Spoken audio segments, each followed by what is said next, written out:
Bismillahirrahmanirrahim. Assalamualaikum warahmatullahi wabarakatuh. Alhamdulillah rabbil alamin wassalatu wassalamu ala rasulillah sayyidina Muhammad wa ala alihi ajmain. Amma ba'du, alhamdulillah pada kali ini kita akan berdiskusi tentang pencegahan dan pengendalian infeksi di rumah sakit. Di mana pada kesempatan kali ini kita akan membahas beberapa topik bahasan. Yang pertama adalah kebersihan tangan, kemudian etika batuk dan bersin. Yang ketiga, pembuangan sampah atau limbah. Keempat, penggunaan alat pelindung diri atau APD. Yang kelima, atau yang terakhir adalah spill kit. Baik, kita lanjut ke bahasan pertama, yaitu tentang kebersihan tangan. Apa itu kebersihan tangan? Kebersihan tangan adalah suatu prosedur tindakan membersihkan tangan dengan menggunakan sabun atau antiseptik di bawah air mengalir atau dengan menggunakan hand rub berbasis alkohol. Bagaimana kita mengimplementasikannya? Jadi sesuai dengan pengertian di atas tadi bahwa ada dua media yang kita gunakan dalam melakukan kebersihan tangan. Yang pertama adalah sabun dan air mengalir, di mana kita melakukan dengan sabun dan air mengalir adalah ketika tangan kita jelas kotor atau terkena cairan tubuh, di mana kita butuh waktu 40 sampai 60 detik untuk melakukan kebersihan tangan dengan menggunakan sabun dan air mengalir. Yang kedua adalah alkohol berbasis hand rub, di mana kita melakukannya saat tangan kita tidak tertampak kotor. Kita butuh waktu 20 sampai 30 detik ketika kita menggunakan alkohol berbasis hand rub untuk melakukan kebersihan tangan. Kemudian berikutnya adalah ada 6 langkah kita dalam melakukan kebersihan tangan, di mana nanti video pelaksanaannya itu akan ada ada secara khusus, nanti teman-teman bisa tonton. Tetapi ingin saya tekankan di sini, kita sedang menuju rumah sakit berbasis syariah pelayanan syariah, di mana kita akan menerapkan nilai-nilai Islam di dalam pelayanan kita. Nah, di sini juga salah satunya di kebersihan tangan ini. Makanya sebelum kita melakukan kebersihan tangan, kita harus mengucap Bismillahirrahmanirrahim. Yang kedua, yang kemudian setelah kita selesai melakukan kebersihan tangan, kita mengucapkan Alhamdulillah rabbil alamin. Ini sebagai bentuk penghambaan kita kepada Allah Subhanahu wa taala yang merupakan Tuhan kita. Kemudian berikutnya ada 5 momen di mana kita harus cuci tangan sebelum melakukan 5 momen ini, atau setelah kita selesai dari 5 momen ini. Yang pertama adalah sebelum kontak dengan pasien. Jadi sebelum kita kontak dengan pasien, kita harus cuci tangan. Tentu tujuannya adalah untuk kita tidak menularkan infeksi atau menambah berat penyakit pasien. Kemudian kedua adalah sebelum melakukan tindakan aseptik seperti memasang infus, memasang kateter, memasang anggiti dan lain sebagainya. Itu adalah bentuk-bentuk tindakan aseptik yang dimana harus kita cuci tangan sebelum melakukan tindakan tersebut. Yang ketiga adalah setelah menyentuh cairan tubuh pasien. Jadi setelah kita kontak dengan cairan tubuh pasien, setelah kita melakukan, contohnya kita membuang sisa transfusi, membuang cairan tubuh pasien habis selesai tindakan fungsi atau dan lain sebagainya, maka setelah itu kita harus melakukan kebersihan tangan. Kemudian yang keempat adalah setelah kontak dengan pasien. Setelah kita kontak dengan pasien, misalnya melakukan vital sign atau dan lain sebagainya, maka wajib hukumnya atau kita harus melakukan kebersihan tangan. Yang kelima adalah setelah kontak dengan benda di sekitar pasien atau di lingkungan pasien. Jadi setelah kita kontak dengan pasien, kemudian di saat kita ke ruangan pasien atau ke lingkungan pasien, kita ada menyentuh barang-barang yang kaitan dengan pasien, maka setelah itu kita harus melakukan kebersihan tangan. Nah, bagaimana dengan di era pandemi yang sedang kita hadapi sekarang itu? Apakah 5 momen ini aja kita melakukan kebersihan tangan? Tentu tidak. Di era pandemi ini, setelah beraktivitas apapun itu, seperti mengetik, menyentuh uang, atau menyentuh hewan dan benda-benda di area publik lainnya, maka kita harus melakukan kebersihan tangan. Mana kita bisa bawa anti alkohol bersin hand rub di manapun kita pergi, sehingga itu memproteksi diri kita supaya kita tidak tertular penyakit yang baik dari virus maupun dari bakteri lainnya. Kemudian berikutnya adalah siapa saja sih yang wajib melakukan kebersihan tangan. Yang pertama adalah setiap orang yang kontak langsung dengan pasien. Jadi siapapun yang kontak langsung dengan pasien, maka dia harus melakukan kebersihan tangan sebelum kontak. Seperti dokter, perawat, dan petugas kesehatan lainnya. Nanti bisa ada laboratorium, fisioterapi, dan lain sebagainya. Kemudian yang kedua adalah setiap orang yang ada kontak dengan pasien, meskipun tidak langsung, seperti ahli gizi dan farmasi, yang mereka tidak kontak langsung dengan pasien, tapi mereka berkontribusi, mereka ada kaitannya dengan pasien gitu, seperti sebelum memasak, sebelum melakukan memberikan hidangan, menyajikan makanan ke pasien, maka harus melakukan kebersihan tangan. Yang ketiga adalah setiap personil yang berkontribusi dengan prosedur yang dilakukan terhadap pasien. Jadi siapapun yang dia ada kontribusinya dengan terhadap tindakan yang dilakukan kepada pasien, maka dia harus melakukan kebersihan tangan. Kemudian yang keempat adalah setiap orang yang bekerja di rumah sakit. Jadi siapapun itu, jika dia bekerja di rumah sakit, mulai dari direktur sampai tukang parkir, maka seharusnya dia harus melakukan kebersihan tangan. Yang terakhir adalah pengunjung. Jadi siapapun yang datang berkunjung ke rumah sakit, dari tamu, pengunjung keluarga pasien, ingin ke rumah sakit, maka dia juga harus melakukan kebersihan tangan. Jadi kita sebagai di sini harus benar-benar peduli terhadap ini untuk menjaga, tentu menjaga keselamatan kita dan pasien dan semua orang yang ada di lingkungan rumah sakit.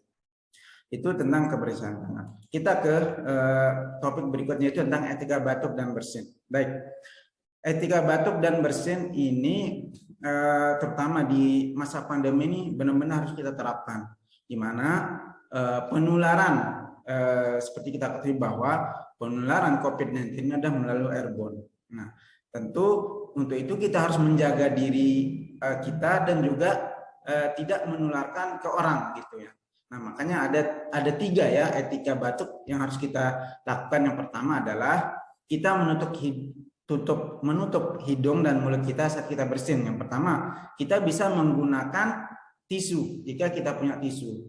Kemudian yang ketiga adalah yang kedua adalah dengan menutup hidung dan mulut kita dengan lengan tangan kita, bisa lengan tangan kiri ataupun tangan lengan kanan.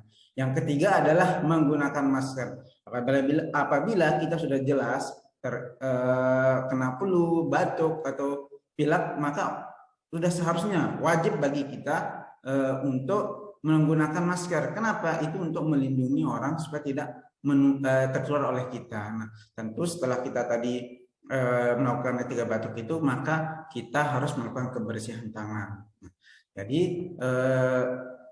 etika batuk juga penting, sangat penting untuk pertama untuk menjaga diri kita dan kita tidak menularkan ke orang lain. Nah, kemudian siapa yang akan melaksanakannya? Jadi untuk saat ini jadi diterapkan untuk semua orang. Jadi semua orang harus menerapkan etika batuk.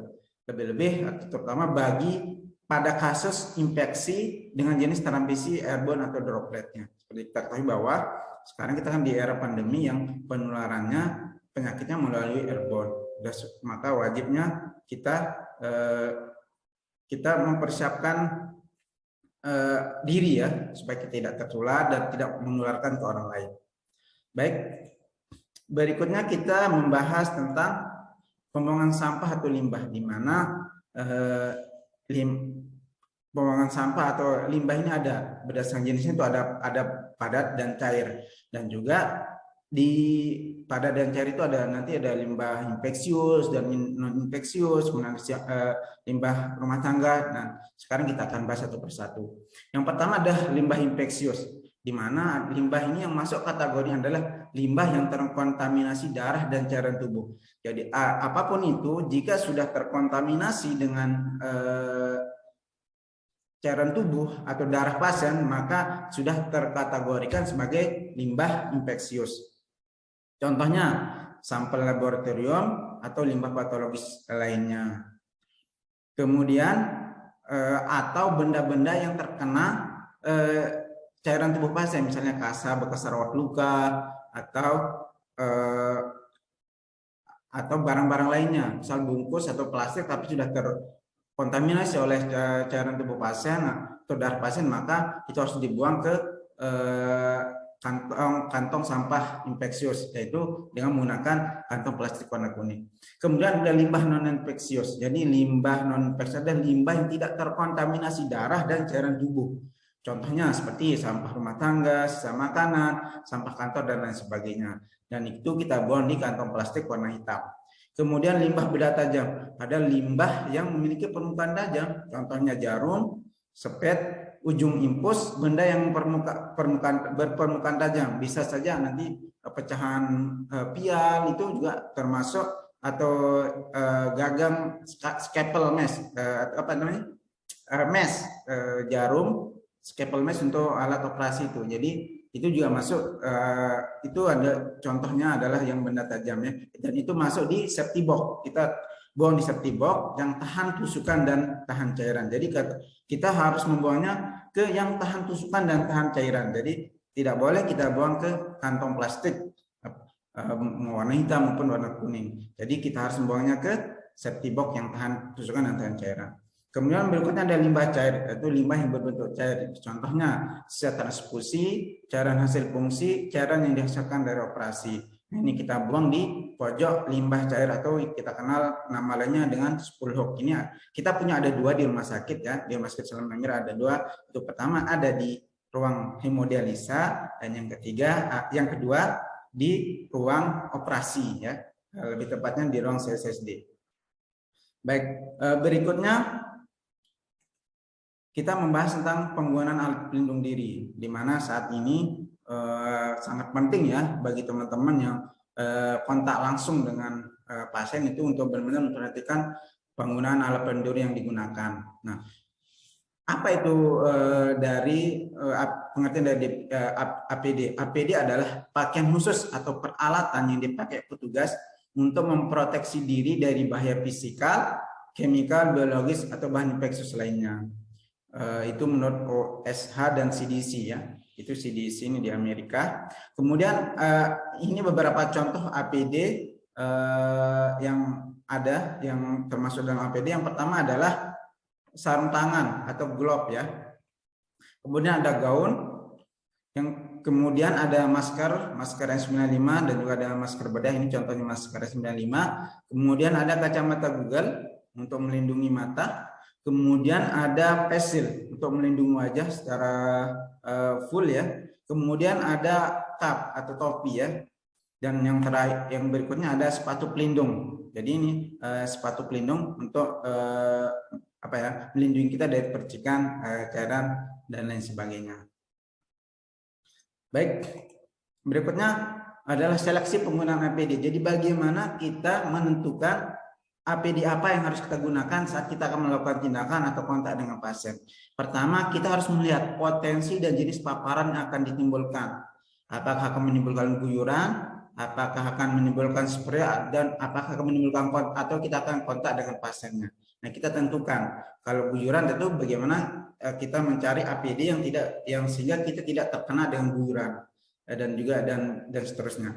Kemudian jenis transmisi dari penyakit. Jadi kita mau berkontak dengan pasien dengan sakit apa?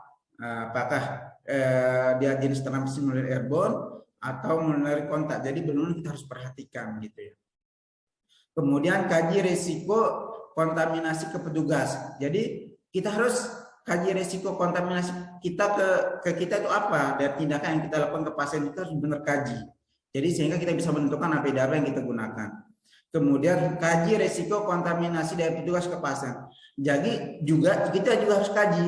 Kita harus seperti apa ini kontaminasi dari kita ke pasien itu apa? Misalnya saja dari kita dia tertular infeksinya. Bisa dari kita, maka kita harus mengkaji risiko yang ditimbulkan ke pasien oleh kita sebagai petugas. Kemudian berikutnya adalah daya tahan dan kesesuaian. Jadi daya tahan APD itu sejauh mana, dan kesesuaian, kecocokan kita menggunakan APD ini gitu. Nyocok enggak kita gunakan APD dengan tindakan seperti ini. Jadi benar-benar harus kita sesuaikan. Kan misalnya contohnya untuk sekedar pasang infus yang kita nggak perlu pakai nggak perlu pakai gaun atau pakai sepatu boot untuk cuma sekedar pasang infus. Jadi benar kita sesuaikan dengan tindakan yang kita lakukan. Kemudian berikutnya fit atau kecocokan. nyocok enggak kita pakai, pas enggak APD ini di kita. Jadi benar-benar kita juga harus kita perhatikan APD yang kita gunakan. Nah, berikutnya kita akan menampilkan beberapa contoh ya pemilihan APD ya sesuai dengan jenis pajanan. Pertama, itu jenis pajanan dengan risiko rendah. Ini bisa kontak dengan kulit biasa, tidak terpajan darah langsung. Ini seperti injeksi, perawatan luka ringan atau juga bisa pitalasen ya. Ini boleh tidak pakai sarung tangan ya, boleh. Tapi kalau mau pakai tidak masalah gitu ya. Tapi secara pajanan itu bisa tidak pakai sarung tangan. Kemudian berikutnya adalah risiko sedang, kemungkinan terpajan darah namun tidak ada cipratan. Contohnya pemeriksaan pelvis, pemasangan kateter intravena, dan perawatan luka berat dan ceceran darah. Dan ini contohnya ini sarung tangan. Kemudian mungkin kalau memang perlu apron atau gaun pelindung, tidak apa-apa, silahkan dipakai. Tergantung yang sesuai dengan kebutuhan ya kita memakainya.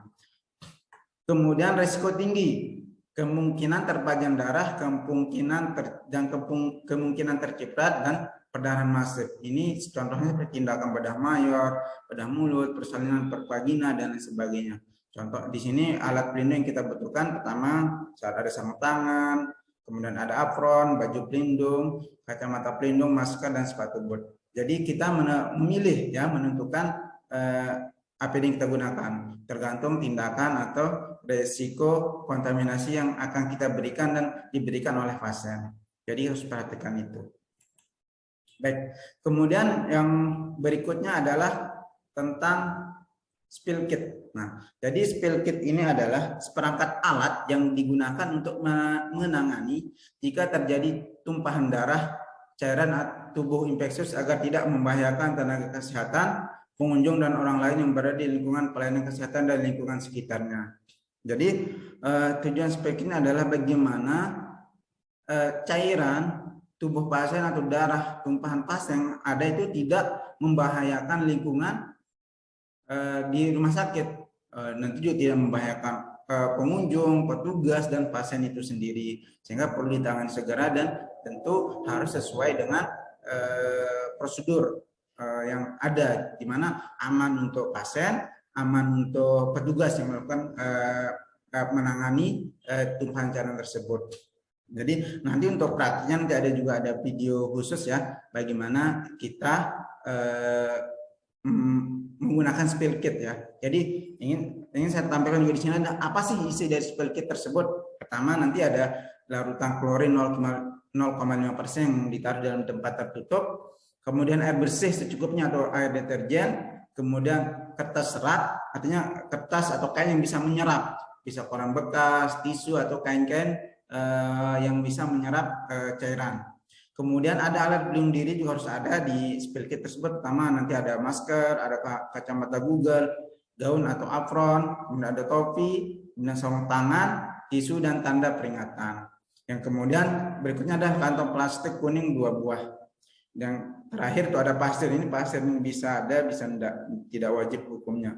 Yang penting ada yang kita ada punya media ya, kertas koran ini bisa menyerap cairan tubuh atau tumpahan darah di area pelayanan atau di area rumah sakit. Jadi itu teman-teman beberapa hal yang terkait dengan PPI yang harapannya semua sivitas hospitalia seluruh yang ada di rumah sakit ini bisa menerapkannya. Tentu untuk yang spill kit ini tidak semua orang harus bisa melaksanakan, tapi yang area-area pelayanan tertentu harus bisa. Seperti terutama petugas kebersihan, kemudian di area pelayanan, di perawat, laboratorium, kemudian yang area resiko ada tumpahan darah ataupun berbahaya lainnya. Mungkin itu teman-teman dari saya untuk terkait dengan hal PPI. Nanti kita bisa diskusi lebih lanjut. Mudah-mudahan materi ini bermanfaat untuk kita semua sehingga kita bisa melaksanakannya dan menerapkannya. Terima kasih. Sekian. Assalamualaikum warahmatullahi wabarakatuh.